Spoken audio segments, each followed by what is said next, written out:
So in this module, we're going to talk about brands and branding.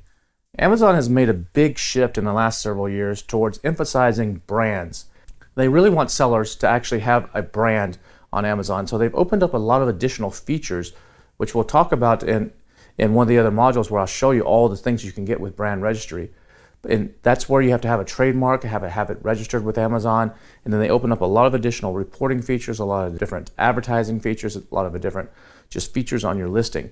But a lot of people get confused on what a brand actually is. Now, it's not necessary to have a brand to sell on Amazon. You'll see some YouTube gurus and stuff say the only way to sell on Amazon is to create a brand. That's the only way you're going to have any success. That's not true. Now, Amazon is an excellent platform to incubate a brand. So maybe you don't know exactly what your brand is going to be right now and you want to kind of play and test the waters. You can build a brand on Amazon. There's been a lot of brands like Anchor and several other brands that have actually started on Amazon and now become huge in international household names. But they got their start on Amazon. So because Amazon has the audience and they have the buyers, it's a great place to actually start a brand. But you don't have to have the specific, every little thing about the branding done when you first start. Now, what you don't want to do is just sell products. So if you're just selling random products on Amazon, you can actually make some money, but that's not creating a brand. A brand always goes around an avatar. So you want to pick a type of person that you want to target. So when you're starting to look at products on Amazon, rather than just taking a hodgepodge of things all over the place, start thinking about what type of person do I want to target and what kind of products would they need. So if you find a product as you're searching, maybe you don't know what that is right now. As you're searching, maybe you find something in the sports category, let's say, and you're like, this is a good opportunity. I could sell, I'm just going to use this as a hypothetical example, an ab roller. You could sell, I want to sell an ab roller, it looks like it's a good opportunity. So one of the things that you want to do when you're looking at products and you're sticking and going is like, what else could I sell that a person that buys an ab roller would buy? What lifestyle does this appeal to? Not only I want customers who buy an ab roller, but why are they buying an ab roller? Who are they? If you can figure that out, then you can expand off of that and start with an ab roller, and then maybe you go into some resistance bands, or maybe then you go into some weights, or whatever the other product is that type of person is buying. And not all sports people that use an ab roller want to lift weights. Maybe your avatar is actually post-pregnant women that just had a baby, and they want to get back in shape. And so one of the things that they might use is an ab roller to actually help smooth out their stomach. But they may not want a resistance bands. The next product they may want is something that relates to taking care of their baby or something. So it doesn't have to all be in the same category. So, but it goes after the same avatar. So pick a person. It's a lifestyle. Target that person, and you can find that you can really grow, and that can evolve into a really good brand on Amazon.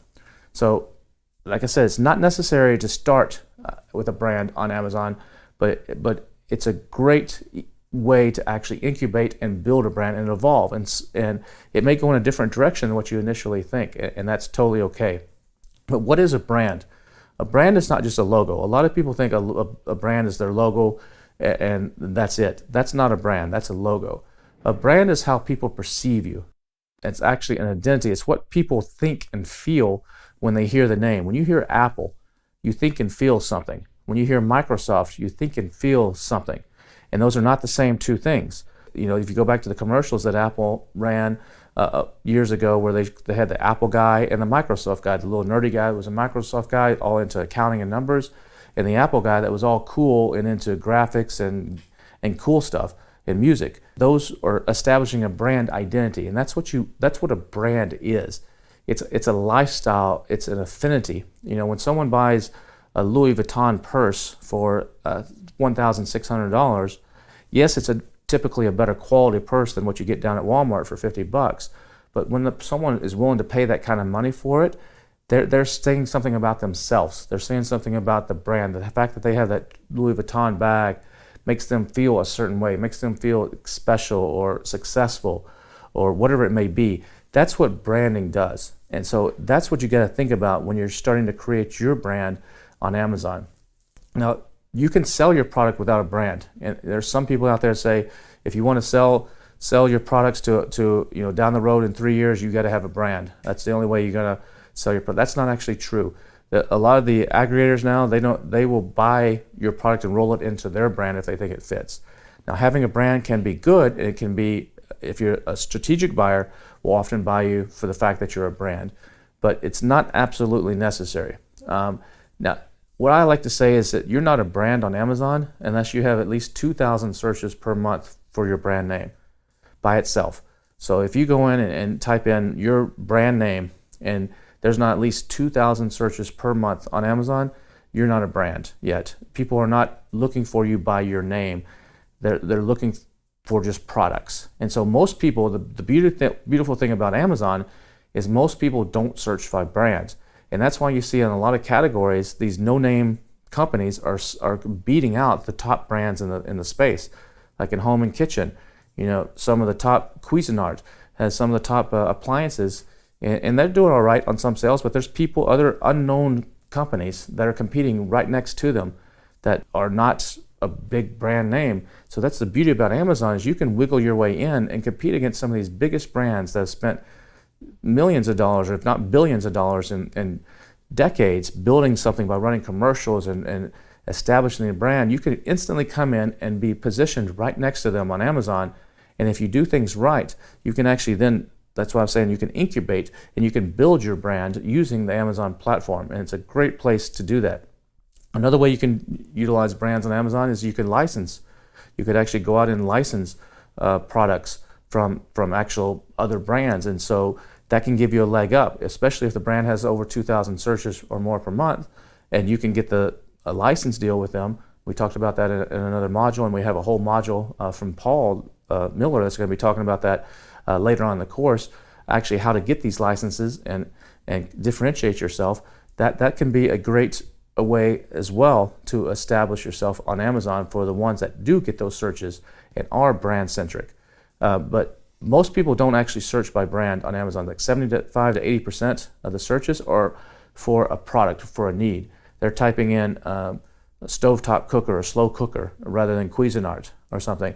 And so that's what the beauty is you can squeeze in there and you can do well. Now, you can create the brand, you can create the logo, you can create the identity you want, but ultimately it's your customers that are going to decide what that brand is and how that makes them feel. So you have only so much control. The customer has most of the control on how a brand evolves, and you've got to influence that the best you can by providing excellent customer service, really good quality, going above and beyond, doing the unexpected for your customers. You've got to doing events, you could even be sponsorships or giving back to our charities or whatever it may be, whatever your customers identify with, really emphasizing that. A brand takes a long time to build. It's not something you're going to do overnight. Brands don't just happen. They take time, they take money, they take energy. The brands are an extension of yourself. I mean, it's a personal image and association, and that just takes time to build. So don't think that you're going to build a brand overnight. But within 2-3 years, backing it with some social media, doing everything right on Amazon, you could build a true brand that could really, really explode. And Amazon is really emphasizing that now with their storefronts, with a lot of the additional tools and features that they have for brands. They really want to create that brand, and they don't just want people just selling products on the platform. So as you're looking for products, be thinking about how can I develop this into a brand and what can I do? And remember that you're selling to people. Don't just sell products. You're actually selling to people. That's super, super important. Once you do have a brand, you want to make sure it's consistent. You want to make sure that you've picked 3 fonts or 2 fonts or whatever it is, and everything you do is those same fonts. The colors that you pick, you actually want to have, these are the colors that are in everything. The logo is consistent across everything. The messaging is consistent. McDonald's is a brand. Whether you eat McDonald's in the United States or McDonald's in Kiev, Ukraine, or McDonald's in Morocco, it's the same thing everywhere you go with slight modifications in the menu. You know what to expect, and that's important when you're doing branding as well. Remember, your ideal avatar it's not a demographic. It's not, I want 60-year-olds that live in this type of house and drive this type of car. It's more of a lifestyle type of thing than it is a demographic kind of thing. That's an important distinction when you're developing a brand. Remember that it's your ideal customer, not necessarily your ideal demographic, and people get those two things mixed up. One of the things you actually might want to do as you're creating your brand is actually create a brand identity guide. It's like a little 2 or 3, 4-page document that says this is the logo, these are the fonts that we use, these are the colors that we use, these are the Pantone colors. That way you can always give that to all your graphic designers, anybody creating content for you, your package designers, and everything stays consistent amongst all your product lines. So hopefully this has helped you a little bit on knowing what a brand is, and look forward to seeing you in the next module.